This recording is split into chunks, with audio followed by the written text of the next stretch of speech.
औज़ुबिल्लाहिमिनश्शैतानिर्रजीम बिस्मिल्लाहिर्रहमानिर्रहीम। शुरू अल्लाह के बबरकत नाम से जो दिलों के भेद जानता है, जो आपकी मेरी और तमाम जहान वालों की ज़िंदगी का मालिक है, जो कहे कुन हो जा तो हर काम हो जाता है, जिसके हुक्म के बगैर एक पत्ता भी नहीं हिलता। उसके बाद नबी करीम सल्लल्लाहु अलैहि वसल्लम की ज़ात बबरकत पर लाखों करोड़ों दुरूद व सलाम। अज़ीज़ तलबा व तालिबात, आज का ये जो सेशन है, ये पहले दो सेशंस, दो जो एपिसोड्स चली हैं उसी की एक कड़ी है। इस सेशन में वंस अगेन हम पेपर सॉल्यूशन को ही डिस्कशन करेंगे। क्वार्टर बुक पार्ट 1 के जो इंग्लिश के पेपर दो हमने पहले क्लिप चलाए, उनमें आपने देखा कि हमने पेपर के टोटल सॉल्व किया और ऑब्जेक्टिव टाइप को भी हमने सॉल्व किया, उसके बाद सब्जेक्टिव टाइप को भी कम्प्रीहेंसिवली डिस्कस किया। बेसिकली ये कोई मैनुअल वर्क नहीं है, ये जस्ट मैं एक्सप्लेन कर रहा हूँ, इसको डिस्कस कर रहा हूँ ताकि आपको इसकी जो मिथ है वो समझ आ जाए। आज भी क्वार्टर बुक का जो सेकंड पेपर टेस्ट सीरीज में हुआ, उसका सलूशन मैं आपको समझाने जा रहा हूँ। सबसे पहले हम ऑब्जेक्टिव टाइप पेपर को डिस्कस करेंगे। आपसे भी रिक्वेस्ट है कि आप अपने अपने पेपर्स पे चले जाएं और ये पेपर का जो स्केच है वो भी मैं इस वीडियो में अपलोड कर दूंगा। आप इस पेपर पे अपलोडेड जो वीडियो स्केच है उसके जरिए भी देख सकते हैं, या अगर आपके पास मौजूद है पेपर तो आप उसमें से भी ऑप्शंस को ढूंढ सकते हैं। मैं पूरा सेंटेंस नहीं बोलूँगा, लेकिन मैं आपको समझाऊंगा कि कौन से क्वेश्चन का कौन सा आंसर है। क्वेश्चन और आंसर या सैनोनिम्स हैं तो जस्ट वर्ड बोलूँगा और उसके बाद उसका आंसर बोलूँगा। आप अपना अपना चेक करते जाइएगा ताकि आपको इसकी समझ आ जाए।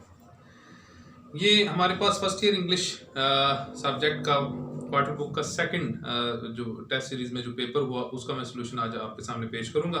आप जरा इसे गौर से सुनिए।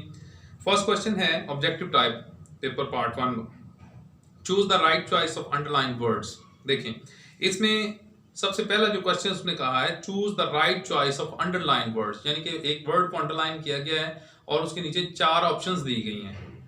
चारों ऑप्शंस में से कोई एक ठीक है।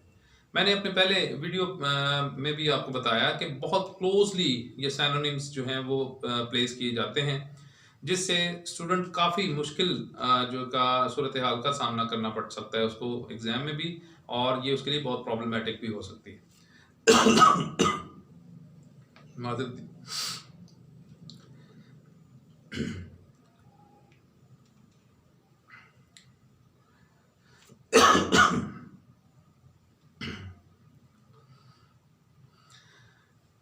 माजरत के साथ दोबारा शुरू करूंगा मैं इसको। मैग्निफिसेंट वर्ड है पहला सेंटेंस जो है, and very magnificent clothing it was a tight fitting suit of red. ये इसमें वर्ड है मैग्निफिसेंट। मैग्निफिसेंट का वैसे मतलब होता है उम्दा, शानदार। अब नीचे हम इसके ऑप्शंस की तरफ चलेंगे तो देखेंगे 4 ऑप्शंस हमारे पास मौजूद हैं, जिसमें आप देखें ब्राइट है। ब्राइट का मतलब होता है चमकदार, ये नहीं लग सकता, मैग्निफिसेंट में चमकदार नहीं आएगा। उसके बाद टाइट, टाइट का मतलब होता है चुस्त। तो अब अगर उसको सैनोनिम्स को देखें तो मैग्निफिसेंट का मतलब उम्दा, शानदार है, जबकि टाइट का मतलब होता है चुस्त। तो चुस्त भी इसमें फिट नहीं बैठता। फिर उसके बाद हमारे पास एक वर्ड है स्प्लेंडेड। हाँ, ये इसके करीब तरीन है, क्लोजली है। मैग्निफिसेंट स्प्लेंडेड दोनों मैच कर रहे हैं। ये राइट ऑप्शन मौजूद है आपके पास। एक और वर्ड भी उसको भी चेक कर लेते हैं, शाइनिंग, चमकदार। ये ब्राइट और शाइनिंग सैनोनिम्स हैं, लेकिन ये मैग्निफिसेंट का सैनोनिम कभी भी नहीं हो सकता, क्योंकि शाइनिंग और ब्राइट का मतलब चमकदार होता है, मैग्निफिसेंट का मतलब होता है शानदार। तो शानदार जो स्प्लेंडेड के मीनिंग में आ सकता है, यानी कि आपका राइट ऑप्शन होगा स्प्लेंडेड।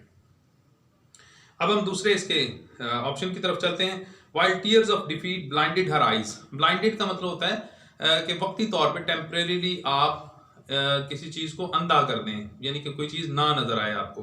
तो अब हम इसके सैनोनिम्स को चेक करते हैं कि हमारे पास 4 ऑप्शंस जो हैं, इनमें बहुत क्लोज जो है ऑप्शन वो कौन सा है। इंजर्ड, इंजर्ड का मतलब होता है जख्मी करना, यानी कि ब्लाइंडेड अंधा करना वक्ती तौर पे, temporarily not to see anything, और इंजर्ड का मतलब होता है जख्मी। तो ये तो नहीं हो सकता, इंजर्ड तो गलत है।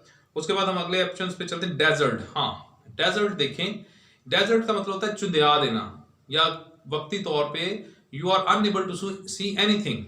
That is very close to the word blinded. Desert and blinded दोनों ही सैनोनिम्स नजर आ रहे हैं। 100% इनमें जो है वो सीक्वेंस बन रहा है। अब अगले ऑप्शंस को भी हम देख लेते हैं। इन्फेक्टेड, इन्फेक्टेड का मतलब है जरासीम से भर देना। ब्लाइंडेड का हरगिज मतलब जरासीम से भरना नहीं है। डिफेक्टेड का मतलब ये होता है नुक्स वाला, तो नुक्स वाला भी नहीं है। ब्लाइंडेड का temporarily, you are not able to see anything temporarily, this is the meaning, this is the synonym of blinded. Blinded and desert यानी कि हमारे पास ऑप्शन आया डेजर्ट, तो ये राइट ऑप्शन है डेजर्ट। थर्ड ऑप्शन की तरफ चलेंगे, lasted. When the uneasiness lasted longer the king also seemed displeased. अब इसमें देखें लास्टेड का मतलब होता है रुके रहना, चंद लम्हों के लिए ठहरे रहना, लास्टेड। तो इसको हम चार ऑप्शंस के नीचे देखते हैं। कंटिन्यूड, जारी रहना, लास्टेड कंटिन्यूड मिलते हैं, सिनोनिम्स बन सकते हैं। इंगेज्ड का मतलब होता है किसी काम में मसरूफ हो जाना, किसी चीज में आप अपनी तवज्जो मबजूल करवा लेना। इस तरह सीम्ड, दिखाई देना, ये भी नहीं बन सकता। इस तरह स्टॉप्ड, रुक जाना। हाँ, लास्टेड यहाँ जो सेंस यूज हुई है, लास्टेड का मतलब थोड़ी देर के लिए आप जो है तवक्कुफ करना। तो अब आप देखें आपके पास लास्टेड दो सेंसेस में आया है, कंटिन्यूड जारी रहना, स्टॉप्ड रुक जाना। सीम्ड का मतलब तो आ ही नहीं सकता। इंगेज्ड बिजी हो जाना।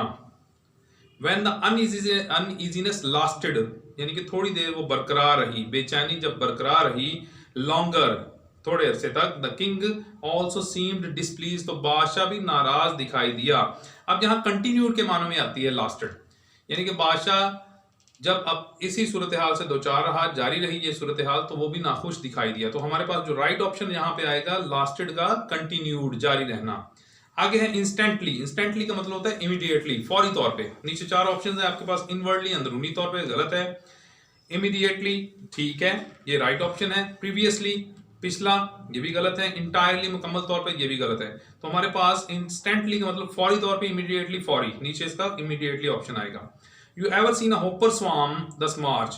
अब देखें होपर का मतलब होता है इंसेक्ट। होपर एक कीड़ा है, जिसे हम टिड्डा कहते हैं उर्दू में। तो इसका नीचे जो मीनिंग दिया हुआ है वो इंसेक्ट है, जबकि स्वार्म जो होता है अ ग्रुप ऑफ इंसेक्ट्स होता है। यहाँ पे चार ऑप्शन दिए गए, मेरे ख्याल में यहाँ पे चारों ऑप्शंस में कोई भी ऐसा ऑप्शन नहीं है जो इसके करीब हो। मतलब आप देखें कि स्वार्म का मतलब है कि ऐसा group of insects going towards any direction.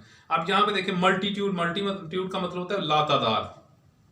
स्वाम भी मल्टीट्यूड होता है, स्वाम जत्थे को कहते हैं, कीड़ों का एक जत्था। अब यहाँ पे मल्टीट्यूड का मतलब होता है लातादाद, मल्टीट्यूड, बहुत बेतहाशा, पुरहुजूम। तो ये इसका मीनिंग हो सकता है, मतलब करीब तरीन है, एग्जैक्ट इसका वर्ड नहीं बनता मल्टीट्यूड जो है। उसके बाद अगला ऑप्शन देखते हैं, इंडिविजुअल फर्दन, ये नहीं बनता। इंसेक्ट, कीड़ा, ये भी नहीं बनता। उसके बाद सोल्जर, सिपाही, ये भी नहीं बनता। यहाँ पे मेरा जो ख्याल है वो स्वाम का मतलब जो है, स्वाम का मतलब है अ ग्रुप ऑफ इंसेक्ट्स, ठीक है, अ ग्रुप ऑफ और crowd of insects going towards any direction. तो यहाँ पे मल्टीट्यूड का मतलब लातादाद, बेबहा। स्वाम भी बेबहा जत्था और मल्टीट्यूड भी बेबहा जत्था। और उसके अलावा अगर हम बास लोगों का ये भी ख्याल हो सकता है कि सोल्जर भी हो सकता है, सिपाही, तो ये गलत है। इंसेक्ट कीड़ा है, कीड़ा जो मीनिंग होगा हुपर का, हुपर का मीनिंग इंसेक्ट हो सकता है। स्वाम का मीनिंग कभी भी इंसेक्ट नहीं हो सकता। इंडिविजुअल तो आ ही नहीं सकता। तो बहरहाल ये मेरा जो इसमें एग्जैक्टली मैं जो इसको समझता हूँ मल्टीट्यूड वर्ड जो है वो प्रीति है। उसके बाद टिक द राइट ऑप्शन है। The member of royal house were sitting along raised platform आएगा। यहाँ पे जो ऑप्शन है थ्रोन, प्लेटफॉर्म, चेयर, वॉल, तो प्लेटफॉर्म है ये word. Those who carry weight stand straight. Those who carry weight stand straight. तो ये straight आएगा इसमें word. The parents wanted to keep the child warm. अब यहाँ पे लेसन में जो वार्म, बच्चे को वो गर्म रखना चाह रहे थे, तो यहाँ पे देखिए सेफ है, अनअवेयर है, अवेयर है, ये तीनों ही रॉन्ग ऑप्शंस हैं। जबकि आपके पास जो ऑप्शन है वार्म वो राइट ऑप्शन है। उसके बाद choose the correct form of verb आ गया। अब देखें करेक्शन में बाज़ औक़ात आपको प्रोवर्ब्स भी दे दी जाती हैं। प्रोवर्ब्स वही स्टूडेंट हल कर सकता है जिसको बहुत अच्छे तरीके से उसका जो है वो अज़बर की हुई है, उसे याद किया हुआ है। मसलन देखें all is well that ends well, ये एक जो है एक प्रोवर्ब है जिसका मतलब है कि आगाज अच्छा हो तो इख्तिताम भी अच्छा ही होता है, ठीक है। All is well that ends well. नीचे देखें एंडेड है, एंड्स है, एंड है, विल एंड है, तो एंड्स आएगा, एंडेड या एंड या विल एंड नहीं आएगा। Let us close the door before the train starts. Let us close the door, आए दरवाजा बंद कर दें इससे पहले कि ट्रेन चल जाए या वो रनिंग में आ जाए। तो स्टार्ट्स आएगा जी, यहाँ स्टार्ट भी नहीं आएगा, स्टार्टेड भी नहीं आएगा, विल स्टार्ट भी नहीं आएगा, स्टार्ट्स आएगा। अजीज तलबा और तालिबात, कि मैंने आपके सामने ऑब्जेक्टिव टाइप को कंप्रिहेंसिवली डिस्कस किया है। उम्मीद है कि आपको ये पूरी तरह समझ आ गया होगा। अब इसके बाद हम अपना सब्जेक्टिव टाइप पेपर जो है वो डिस्कस करेंगे।